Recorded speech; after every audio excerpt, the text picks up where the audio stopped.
जी doctor साहब, इंतजार का शुक्रिया। भट्टी साहब आप। अच्छा डॉक्टर साहब, मैं गुजारिश है, मैं डॉक्टर इशफाक हुसैन माहिर अशन साहब माहिर माशियत की बजाय एक मुहिब वतन पाकिस्तान से पूछना चाह रहा हूँ। आपने फरमाया कि पहली हुकूमत भी इसी IMF की शराइत से जा रहा था, लेकिन हालात चीज़ें बहुत तेज़ी से ख़राब हो गई और पहले कप्तान भी कोई नहीं था। फिर इस तेज़ी से ख़राबी की असल जिम्मेदार है कौन?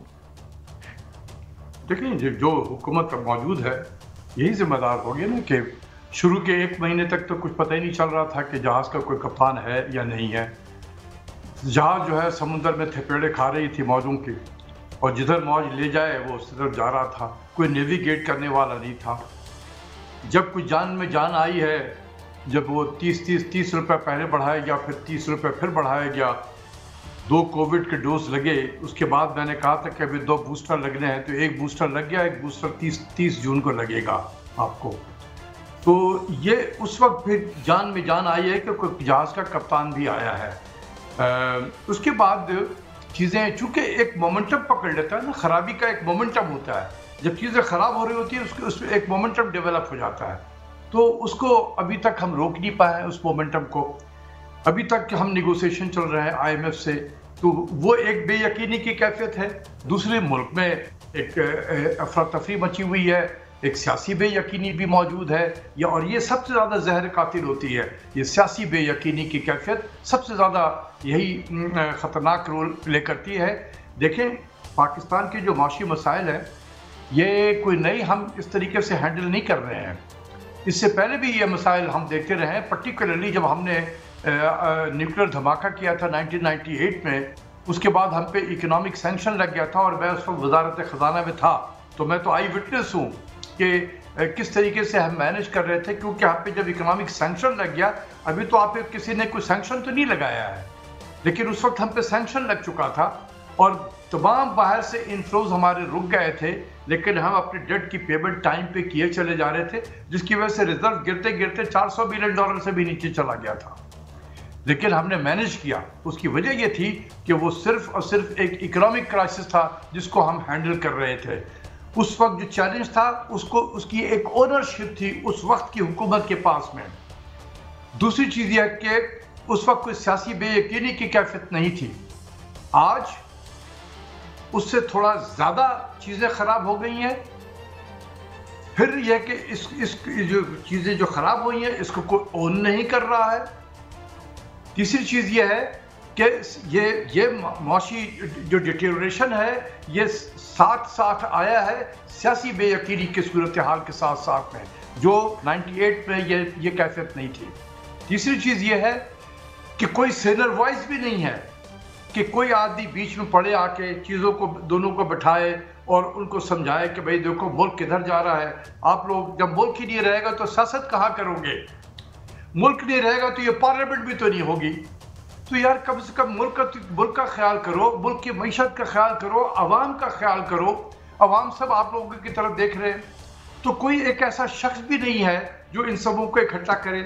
और चौथी चीज़ यह है कि ट्रस्ट डेफिसिट इतना ज़्यादा बढ़ गया है, एक दूसरे पे कोई एक दूसरे पे एतबार नहीं कर पा रहा।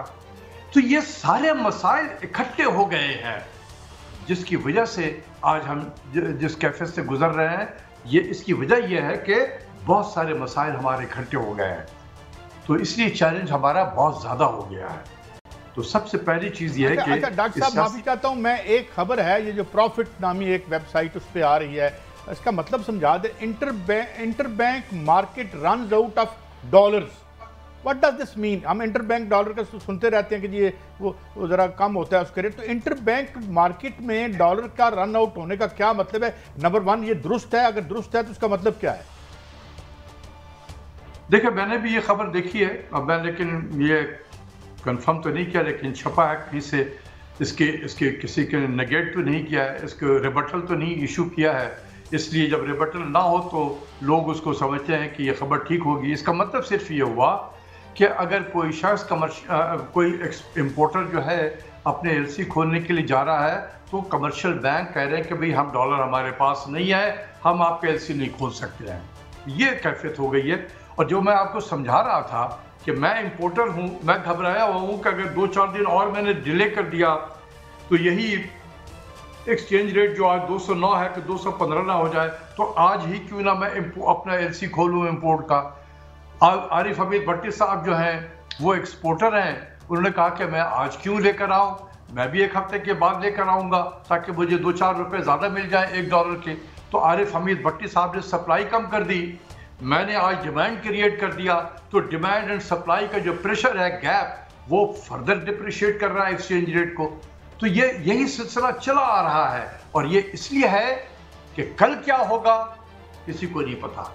हर रोज सुबह हम उठते हैं, जीते हैं, रात में सोते हैं, फिर सुबह उठते हैं, फिर जीते हैं, फिर देखते हैं कि क्या हो रहा है। तो हर दिन हमारे लिए एक नया दिन है। इस बेयकीनी की कैफियत में मुल्क नहीं चलता है। बेयकीनी की इस तरह के बेयकीनी कैफियत में मुल्क नहीं चलता है। मुल्क की मैशत बहुत तबाह हो रही है, और इसी तरीके से अगर ये बेयकीनी की कैफियत चलती रही तो मैशत बिल्कुल तबाह हो जाएगी। तो डॉक्टर साहब, इसलिए मैं बार बार वार्न करने की कोशिश कर रहा हूँ। हर लफ्ज पे मेरा जोर है, सियासी बेयकीनी। सिर्फ सियासी बेयकीनी नहीं है, सियासत में ब्रूटलाइज हो गया है सियासत। अच्छा डॉक्टर साहब, ये एक और खबर है, और ये हेरल्ड ट्रिब्यून की है, हमारा जो बड़े बड़े पर्चों में आ जाता है। जरा दोबारा दिखाइएगा कि crude awakening as banks freeze credit lines, ये इसकी हेडलाइन है। तो वुड यू प्लीज एक्सप्लेन है, मैं अगर समझा सकूं मैंने सही बोला है तो। ये वही बात है जी, ये वही बात है जो आपने पहले जिसका पूछा था कि बैंकों ने कहा है कि जी पैसे नहीं है, तो वही है ना कि डिमांड एंड सप्लाई का गैप हो गया। लोग बाहर से पैसे नहीं ला रहे हैं।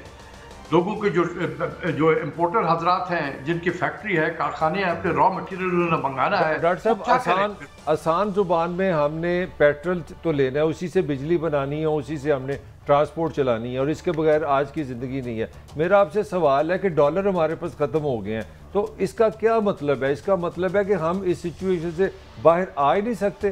किस तरह आ सकते हैं? कोई तो रहनुमाई करें आप। देखिए, बिल्कुल आ सकते हैं, ऐसी चीज़ नहीं है।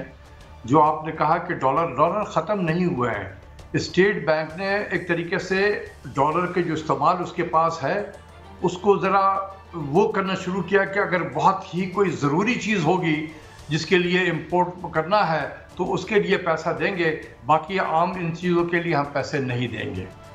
तो इसलिए आप जो, अगर मैं कोई आम चीज़ें मंगा रहा था, मैं गया हूँ एलसी खोलने के लिए, मुझे कहा कि आपको डॉलर नहीं मिलेगा। लेकिन आप अगर जाएं, जो बहुत कोई ज़रूरी चीज़ आपने मंगानी है, जो मुल्क के लिए बहुत इंतहाई ज़रूरी है, तो उसको डॉलर दे देते हैं। तो एक तरीके से रैशनिंग ऑफ डॉलर हो रहे हैं।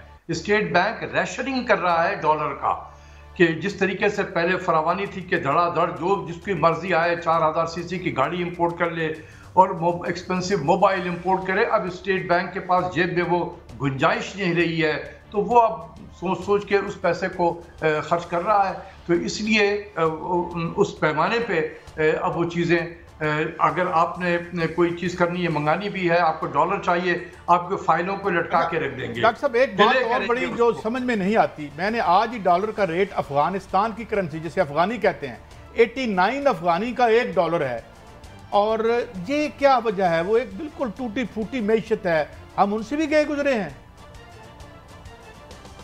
वो IMF में नहीं गए हैं। बस दुआ करें कि IMF में ना जाए अफगानिस्तान, वरना उसके हशर तो हमसे भी बुरा हो जाएगा। और मेरा प्रोग्राम, अगर ये आपकी ये प्रोग्राम जो है, कोई अगर अफगानिस्तान के लोग भी अगर सुन रहे हो, उनके मिनिस्ट्री ऑफ फाइनेंस के और सेंट्रल बैंक के लोग, तो वो इसको बड़ा बांध ले कि नहीं जाना है। अच्छा, बिल्कुल नहीं जाना है। जिस दिन जाएंगे वो बर्बाद हो जाएंगे। अच्छा डॉक्टर साहब, की करेंसी आपने दुरुस्त फरमाया अफगानिस्तान के हवाले से, मगर पाकिस्तान की ट्रेजिडी ये है, 22 दफ़ा हम जा चुके हैं। इमरान खान यहाँ पे हुक्मरान हो तो हम IMF के पास हैं, शहबाज शरीफ यहाँ का हुक्मरान हो तो हम IMF के पास जाते हैं। तो इनका फ़र्क क्या है? हमारी जो पॉलिटिकल पिछली हुकूमत, इस हुकूमत का आप इकोनॉमिकली कहाँ फ़र्क है इनका, मैनेजमेंट का, पॉलिसी का? ये एक ही नहीं है दोनों? देखिए, इंटरेस्टिंग चीज़ ये है कि आजकल बहुत कुछ सेमिनार वगैरह भी बहुत होने शुरू हो गए हैं। एक हो रहा है चार्टर ऑफ डेमोक्रेसी और इकोनॉमी का चार्टर ऑफ इकोनॉमी। तो किसी ने मुझे इनवाइट किया कि चार्टर ऑफ इकोनॉमी होनी चाहिए। मैंने कहा कि यार, चार्टर ऑफ इकोनॉमी तो है हमारे पास में, और वो है IMF का प्रोग्राम। तो और क्या करना है? मतलब पार्टी ए इक़्तिदार में आएगी, वो IMF में जाएगी, पॉलिसीज IMF में बनेंगे, वो इसको इम्प्लीमेंट करेगी। कल को पार्टी बी आ जाएगी, वो भी IMF में जाएगी, पॉलिसीज IMF में बनेगी, पार्टी बी उसको इम्प्लीमेंट करेगी। यही काम पार्टी सी करेगी। तो what is the difference? Why do you need charter of economy?